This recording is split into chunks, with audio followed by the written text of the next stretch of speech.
ধুলা কেন লাগিবে পায়ে? তা ঠিক মহারাজ, কেননা বড়ই মাছ যে ধুলা আছে সর্বপ্রথম। না, তা কোনোভাবেই হতে পারে না। ঘোড়ার পায়ে ধুলি লাগিতে পারে না। তোমরা রূপালাও বাটিয়াটি, সোনালাও বাটি বাটি, রাজার কাছে তোমাদের কোনো দৃষ্টিই নেই। শিগগিরই এর প্রতিকার করো, নাহলে কারো রক্ষা হইবে না। তবে মহারাজ, যদি পায় না লাগে ধুলা, কি উপায় পাবো আপনার মতগুলা? তা বটে ঠিক। আগে আগের কাজ করো, পরের কথা পরে ভাবো।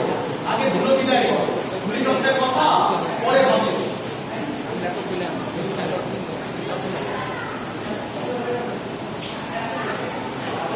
মশাই, ও মণি মশাই, আপনি বলুন মন্ত্রী মশাই।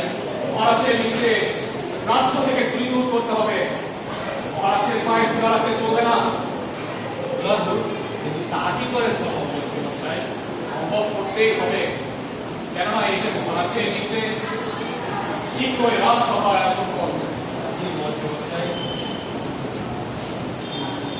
দুর্গাপুর করতে হলে ছাটা দেওয়া লাগবে। দুর্গাপুর হয়ে গেলে বা ফাটি গেলে তাই শস্য পাবো আমরা। গেলে বাটি হবে কোথায় শস্য? তো তা ঠিক বটে, পণ্ডিতের রয়েছ কেন তবে? 17.5 লক্ষ টাকা ক্রয় করুন মণি মশাই। ঠিক আছে মন্ত্রী মশাই।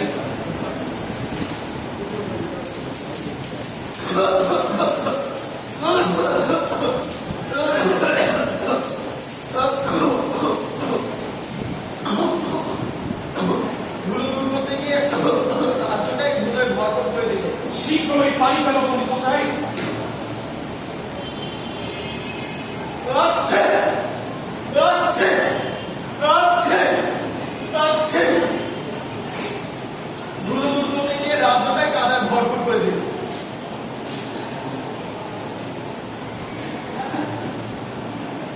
মশাই, এই পরিত্রাণ কিভাবে সম্ভব মণি মশাই? শিগগির চর্ম কাটবে না। ব্যক্তি যদি চর্ম দিয়ে মোড়াইতে হয় মণি মশাই, তবে তার জন্য চোখমত চর্ম জামা লাগবে মণি মশাই। শীঘ্রই চর্ম কাটতে রাখবে।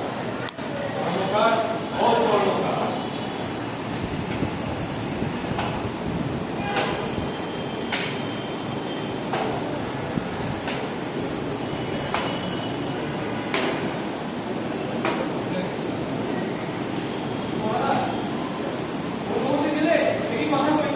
বলো বলো, কি বলবে?